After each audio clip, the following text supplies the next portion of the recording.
لیا کہ جب میں چاہتا کچھ ہوں اور ہو کچھ جاتا ہے، میں پلان کچھ بناتا ہوں، اس پلان کے وپریت کام ہو جاتا ہے۔ یہی تو سمجھ گیا میں کہ میرے چاہنے سے سب کچھ نہیں ہوتا ہے، وہی ہوتا ہے جو منظور خدا ہوتا ہے۔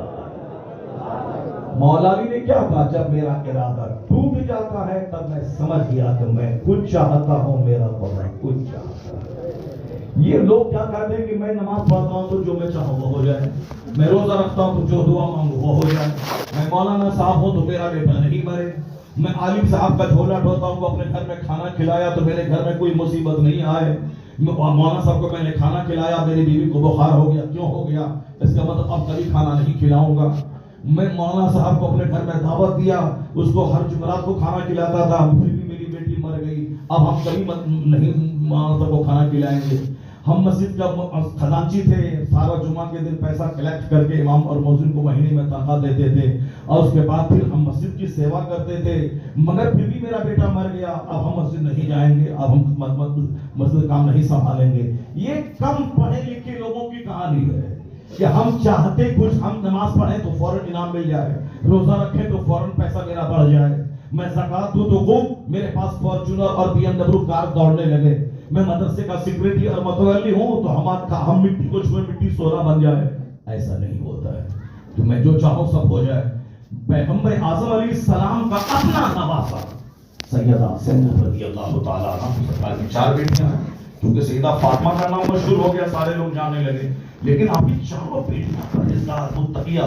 ایک بیٹی زینب جو ہجرت کر کے مکہ سے مدینہ آ رہی تھی تو مکہ کے کافروں نے ایسا بھالا مارا کہ آپ زخمی ہو گئی، آپ حاملہ تھی، آپ کا حمل گر گیا، آپ زخمی ہو گئی، یہ اللہ کی راہ میں ستائی گئی۔ اتنا بڑا زخم مصطفیٰ کی بیٹی آقا علیہ السلام کی شہزادی نے اٹھایا ہے، سرکار کی بیٹی۔ اب ہم لوگ، ہمارا پیر صاحب تو کے گھر میں کوئی بیٹا مر جائے تو ہم لوگ بولتے ہیں ارے پیر صاحب میں دم ہوتا تو بیٹا اس کا نہیں مرتا۔ یہ ہم جیسے کمزور قسم کے لوگ، وہاں مصطفیٰ جان رحمت جن کے اشارے پہ ڈوبا سورج پلٹا ہے، جن کا اشارہ پا کے چاند کا 2 ٹکڑا ہو جائے، جس کو درخت سجدہ کریں۔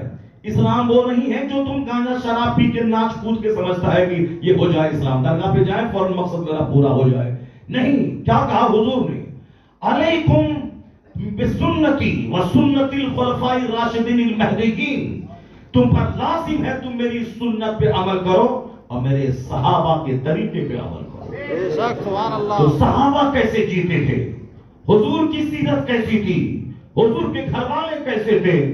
آج سب چھوڑ دیا لوگوں نے، صرف پیر پیر پیر، صحابہ کا نام لینا چھوڑ دیا لوگوں نے، صدیق، عمر، عثمان، علی، یہ خلفاء راشدین کا نام لینا انہوں نے چھوڑ دیا۔ یہ جو علی علی مولائی کر رہا ہے، یہ محبت کو نہیں کر رہا، یہ صرف دوسروں کو چڑھانے کے لیے کر رہا، یہ جہنم جانے کے لیے کر رہا۔ ورنہ مولا علی صدیق اکبر کو اپنا امام بنایا، حضرت عمر فاروق کے پیچھے نماز پڑھتے رہے، حضرت عثمان غنی کے پیچھے نماز پڑھتے رہے۔ یہ کون جھوٹی محبت ہے کہ مولا علی پہلے خلیفہ ہے یا مولا علی کو ابو بکر سے افضل ہے؟ بدتمیز، علی جس کی محبت میں تم دم بھرتا ہے، وہ تم صدیق اکبر کو اپنا امام مانا، عمر فاروق کے پیچھے وہ نماز پڑھے، عثمان غنی کے پیچھے وہ نماز پڑھے، تو تم کس کھیت کا مولی ہے؟ جب مولا علی نے ابو بکر کو اپنا امام مان لیا تو تم کس کھیت کا مولی ہے؟ اس لیے علی بڑے ہیں مگر پہلے ابو بکر ہیں، عمر ہیں، عثمان ہیں، علی ہیں۔ علی چوتھے خلیفہ ہیں، پہلا نمبر ابو بکر کا ہے، دوسرا عمر کا ہے، تیسرا عثمان کا ہے، چوتھا نمبر شیر خدا مشکل کشا مولا علی کا۔ بے شک نعرہ تکبیر، نعرہ رسالت، فیضان غوث اعظم۔ یہ رافضیوں کی طرح، شیعوں کی طرح، رافضیوں اور شیعوں کی طرح ان تینوں صحابہ کی عظمت گھٹا کر صرف علی علی، مر جاؤ علی علی کرتے کرتے، سینہ کو پھاڑ لو ماتم کرتے کرتے، کالا کپڑا پہن پہن کے تم مرو، تیرے بچے مر جائیں، تو کبھی مولا علی کا وفادار نہیں ہوگا۔ مولا علی کا وفادار وہ ہوگا جو احمد رضا نے کہا ہے، اہل سنت کا ہے بیڑا پار، اصحاب حضور نجم ہے اور ناؤ ہے عطرت رسول اللہ۔ یعنی سارے صحابہ سے پیار کرنا ہے، سے پیار کرنا ہے. ایسا نہیں کہ حضرت امیر معاویہ کو چھانٹ دینا ہے, وہ بھی صحابہ کرام کی فہرست میں ہے. کل وعد اللہ الحسنى, سارے صحابہ سے اللہ نے جنت کا وعدہ کیا ہے. جب اللہ ان سے راضی, وہ اللہ سے راضی, رضی اللہ عنہم ورضوا عنہ. یہ الگ سے نیا فتنہ 1400 سال کے بعد یہ کون سا فتنہ پیدا کرنا ہے؟ جب ابوبکر عمر عثمان کے پیچھے ہیں, مولا علی سب سے آگے ہیں. سب سے آگے وہ ہوگا جو امام ہوگا. تو مولا علی نے اپنا امام صدیق عمر عثمان کو مانا, ان کے ساتھ میں رہے, ان کی بیعت کی, ان کو اپنا امام تسلیم کیا. یہ 1400 سال کے بعد الگ فتنہ, یہ ہے فتنہ جاہلوں کا, یہ ہے فتنہ بے نمازیوں کا, یہ ہے فتنہ چرس پینے والوں کا, یہ ہے فتنہ افیم پینے والوں کا, یہ ہے فتنہ جہالت سے قریب ہونے والوں کا. اس لیے حضور نے کہا تھا خیرکم من تعلم القرآن وعلمہ. کیا کہا حضور نے؟ ہم نے کہا نہیں میرا پیر بڑا ہے, ہم نے بولا نہیں یہ ہمارا کتب ہے, تم بولا کہ میرا پیر بڑا ہے. مگر جس نے مصطفیٰ کا کلمہ پڑھتا ہے, وہ جس کو بڑا کہہ دے وہی بڑا ہے, وہ جس کو اچھا کہے وہ, میں تیری بات مانوں کہ مصطفیٰ کی بات مانو. مصطفیٰ کہتے ہیں خیرکم من تعلم القرآن وعلمہ, تم میں سب سے اچھا وہ ہے جو قرآن سیکھتا ہے دوسروں کو سکھاتا ہے. یہ حدیث بخاری شریف کی. اب مصطفیٰ کی مانے کہ تیری مانے, تو تمہارے منہ میں تو چمڑے کی زبان ہے. اگر نفرت کرنے کسی پہ آ جاؤ تو کتب ابدال سب کو تم زیرو کر دو, اور تعریف کرنے پہ آ جاؤ جو لنگی میں پخانہ کرتا ہو اس کو تم بولو کہ یہ وہاں نہیں مدینے میں جا کے نماز ڈیلی پڑھتا ہے.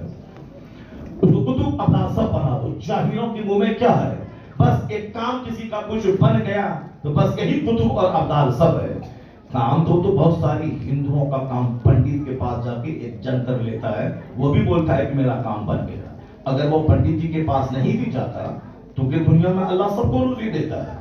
سور ہو, چمار ہو, بندر ہو, چشندر ہو, سانپ ہو, سب کو اللہ روزی دیتا ہے. جو بولتا ہے کہ کوئی خدا نہیں ہے, اللہ تعالیٰ اس کو بھی روزی دیتا ہے. تو پھر ایک بہانہ لگ گیا کہ وہاں گئے تو جنتر دیا کہ کام ہو گیا. وہ نہیں بھی جاتا تو بھی وہ کام ہوتا. اللہ کا سسٹم ہے, جو بھی دنیا میں ہے سب کو روزی دے گا. وَمَا مِن دَابَّةٍ فِي الْأَرْضِ إِلَّا عَلَى اللَّهِ رِزْقُهَا. کیا کہتا ہے قرآن؟ زمین پر چلنے والا کوئی چوپایا ایسا نہیں ہے جس کی روزی کا ذمہ اللہ نے نہ لیا ہو. چاہے اللہ کو گالی دے, اللہ کو نہ مانے, اللہ سب کو روزی دے گا. سانپ, چھچھندر, بندر, سور سب کو اللہ روزی دے گا, مگر جنت سب کو نہیں دے گا. روزی سب کے لیے, جنت کروڑوں میں کسی کے لیے, روزی سب کے لیے. سارے لوگ کھائیں گے. مسجد توڑنے والا, مسجد گرانے والا, مدرسہ توڑنے والا, مولانا کو قتل کرنے والا, نبی کو قتل کرنے والا, امام حسین کو ذبح کرنے والا, روزی سب کو ملے گی. کب تک ملے گی؟ جب تک وہ زندہ ہے, 70-80 سال.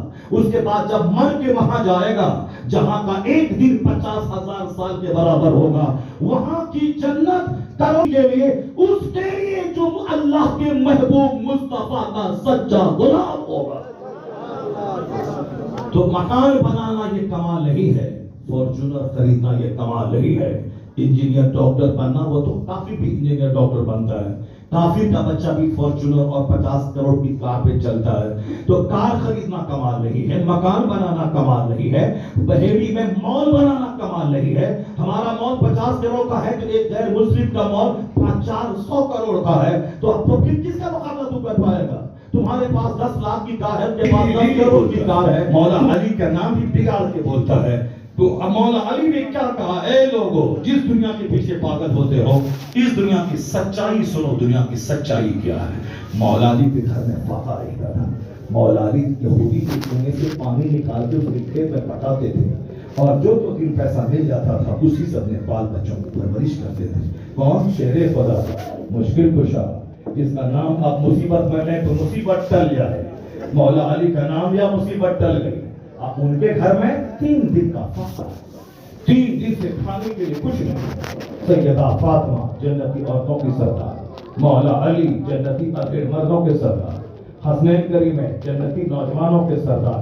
یعنی جنت کے سرداری کی در میں ہے, جنت کے مالک نے جو کہا سرداری وہاں ہے. ذرا غور سے سنیے, خالی لیلی کرنے سے کام نہیں چلے گا, حیدر کرنے سے کام نہیں چلے گا. مولا علی کے گھر میں 3 دن کا فاقہ. انہوں نے منت مانی تھی کہ میرا بیٹا حسنین بیمار ہے، اگر اچھا ہو جائے تو میں روزہ رکھوں گی، 3 روزے رکھوں گی۔ حسنین قریب میں اچھے ہو گئے، انہوں نے روزہ رکھنا شروع کیا۔ افطار کرنے کے گھر میں کچھ نہیں، یہودی پڑوسی تھا، ان کے گھر سے آپ نے جو لایا، جو کو پیس کر کے آپ نے اور آگے 3 حصوں میں تقسیم کیا، ایک حصے سے روٹی بنا کے افطار کرنے بیٹھے ہیں۔ دروازے سے آواز آئی، اے مصطفیٰ کے گھر والے، یتیم تیرے دروازے پہ حاضر ہے، اس کو کھلا دے۔ روٹی اٹھا کے پھر پانی پی کے افطار کیا۔ اگلا روزہ چالو ہے، دوسرے دن بیٹھے روٹی کھانے کے لیے، آواز آئی افطار کے ٹائم، اے مصطفیٰ کے گھر والے، ایک مسکین تیرے دروازے پہ کھڑا ہے، کھلا دے۔ بھوکے تھے، اگر کوئی بھوک میں ہم لوگوں سے کچھ مانگتا ہے، کتنا تلوے کا غصہ سر پہ آ جاتا ہے۔ جب ہم گردن تک کھا لیتے ہیں، اس کے بعد آگے گنجائش نہیں رہتی ہے، تب جا کے غریبوں میں خیرات کرنے کا خیال دماغ میں آتا ہے۔ لیکن یہ نبی کے گھر والے ہیں، 2 دن کے بعد دوسرا روزہ چل رہا، مسکین نے آواز دی، ساری روٹیاں اٹھا کے دی گئی۔ پھر تیسرا روزہ چالو ہے، تیسرے دن بیٹھے ہیں افطار کرنے کے لیے، آواز آئی، اے مصطفیٰ کے گھر والے، قیدی تیرے دروازے پہ ہے جو کئی دن سے بھوکا ہے، 3 دن کا فاقہ ہے، 3 دن کی روٹیاں اٹھا کے مسکین کو دے دی گئی۔ آسمان پہ ہلچل مچی، جناب جبرائیل امین قرآن پاک کی آیت لے کے آ گئے۔ خالی رکھنے سے نہیں چلے گا، قرآن کیا کہتا ہے؟ وَيُطْعِمُونَ الطَّعَامَ عَلَىٰ حُبِّهِ یتیما و مسکینا و اسیرا، یعنی یہ نبی کے گھر والے ہیں جو یتیم، قیدی اور مسکین کو